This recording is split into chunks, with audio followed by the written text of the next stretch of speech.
gonna try a different lighting setup, as in I'm not gonna turn on the lights in my room because it's very hot. Time goes on and we are all still quarantined, but that does not mean that we can't do certain activities safely. For me, that's tattooing. I basically never go outside. Even before quarantine, to get a tattoo or to eat food. Totally snuck up on me a tattoo appointment this weekend. All of the times that I book tattoo appointments, I always book them like months in advance, and then totally forget till I get a notification from my Google Calendar. So thanks, Google Calendar. Oh God, I'm so sweaty. I'm just gonna wipe my face off. Anyway, why don't I make a video about 5 things that I wish I knew before I started getting tattooed? I'm not really going to talk about like the basic stuff that you could probably find on Google, like, oh, different parts of your body hurt in different ways, or bring snacks, stay hydrated, don't drink alcohol or take any blood thinners like aspirin, or else it'll, affect the healing process. I'm just talking about stuff that I specifically didn't find when I was doing my research when I was first starting to get tattooed. I just was able to kind of accumulate this knowledge as time goes on. So, number 1, there's no standardized way that tattoo artists operate. With any sort of profession, there comes different styles, different hierarchies. Usually the way that people like to break down the tattooing process is the initial appointment, where you make bookings, you ask about their availability, what you want to get tattooed, and then the actual tattooing process. But that's super broad. They're all artists, so you could probably expect to see quite a variety. Some tattoo artists, they want to do a consultation. So that could either be in-person consultation where you come in, you show them where you want to get tattooed. Maybe they trace a certain portion of your body, so they have a better idea of what canvas they're working with.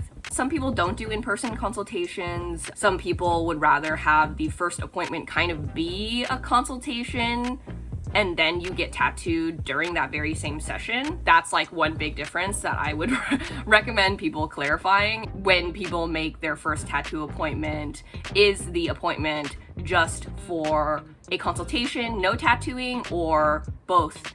Consultation, adjustment, and then you actually get tattooed during that session. I've had tattoo artists who will send me their sketch the day before, ask me for any modifications, and then when I go into the shop, it's, putting the stencil down and then, off to the races, start a tattoo. Some tattoo artists don't show you things until the day of, and that's also totally normal. There are also some other tattoo artists who would rather do more of a back and forth sort of process. So they might have you come into the shop, and usually they have some idea, some drafts of what they want to do, and you can ask for any other types of modifications or updates. I find that usually takes a little bit longer, so it's always good to ask your tattoo artist when you are first making an appointment with them how their creative process is usually like, so you can set your own expectations accordingly. The second thing, it seems pretty obvious, but different tattoo styles can greatly alter the length of the tattoo session and whether or not you're going to need more than one session.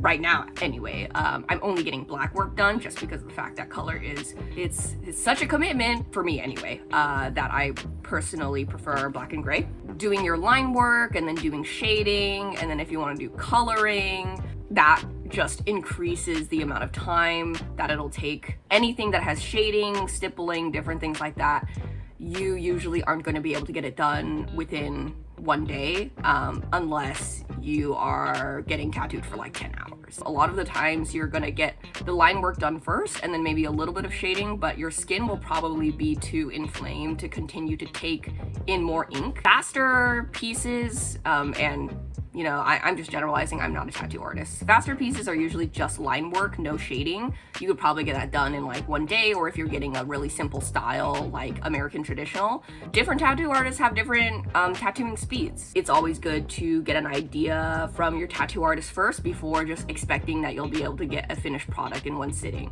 Number 3, the pose that you're going to be tattooed in. So this is something that I would have never thought about. My very first tattoo was on my back, and I had just assumed that I would just be lying down on my stomach. No, that was not the case. Tattoo artists, they position you not on how comfortable the position is, but of course that is also an aspect to it. But at the end of the day, they are working on a canvas, which is your body, so they are going to want to position your body the best way possible, pulled taut, fully extended. So for my big back piece, sometimes I would be sitting on a chair, sometimes I would be lying down. So you really need to think about your comfort level, what position they're probably gonna put you in, and just think, if I was lying on a really hard surface, how long would I be able to take that? Tattoo studios, they either will have like a seat for you or they'll have one of those massage tables, but think about if you need to bring pillows with you. Don't feel weird bringing in like a blanket and a pillow. I definitely felt weird the very first time that I was getting tattooed and I didn't bring like a pillow or anything, and I greatly regretted it because tattoo pain on its own can sometimes be fine. You can get into like a zen place, but any other type of irritation or twinge, it kind of gets magnified. Yeah, just take care of yourself, make sure you're comfy, bring pillows, bring blankets, and also think about your outfit too. Like if you're getting a back piece done, I mean, I have no problem with just like getting my tits out like at the studio, but if you feel uncomfortable, make sure to get like, you know, like a pasties ready. Tattoo artists are also totally fine with making something makeshift for you too, but just make sure that you're not wearing anything that will obscure the tattooing area. And then the fourth thing is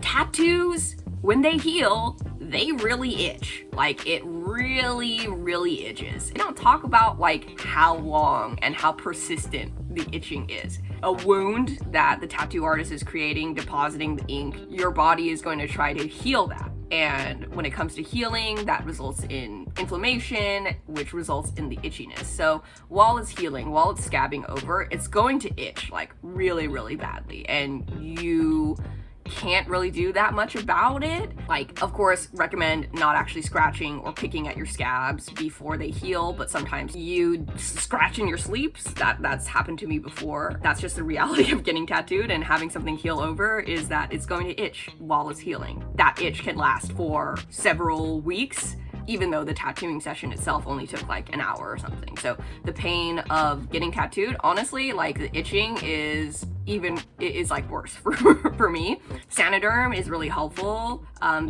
or second skin bandages, because they help the healing process go faster, so the itching doesn't last as long, or it will not be as severe. The faster your tattoos heal, you treat them well, you moisturize them, the quicker the itching and the healing will go. You know, tattoo itch is no joke. I have done some pretty crazy things to try to scratch that tattoo itch. I know that this is not advised, but sometimes I would use like an ice pack on a towel or something to kind of cool it down, so I wasn't just constantly picking at it. Or this is super regretful. Don't do this if you have the second skin on still, because the second skin is technically like a type of plastic. I would use like hot water, like putting hot water over your tattoo to kind of alleviate the itch a little bit. And what had happened was, because the water was so hot, the plastic actually left a little bit of a scar in my skin. So don't do that. And the final thing is the idea of tattoo regret. They always say, oh, your very first tattoo idea, make sure you have it in your mind for like a year, and if you still like it, you can get it tattooed. But let's be real, like the average human lifespan is at least like 60 to 70 years, right? So even if something that you like for a year, your life is going to change and other things will start to become more important to you or resonate with you.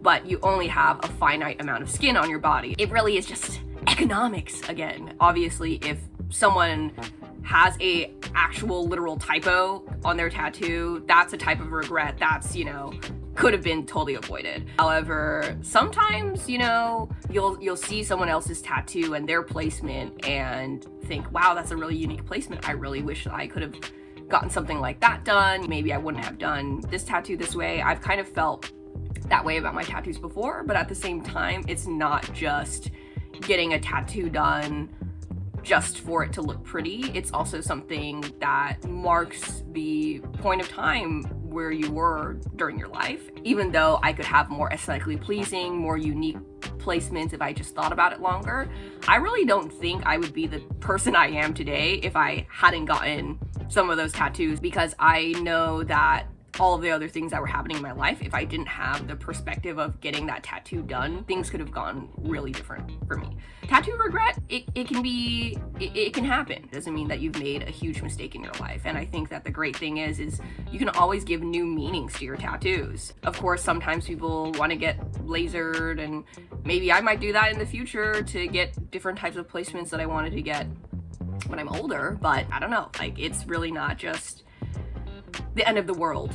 I will probably do a quick video of the next piece that I'm getting done. So that is the addition to my thigh piece, going to be the same style, and it's going to be placed onto the small of my back.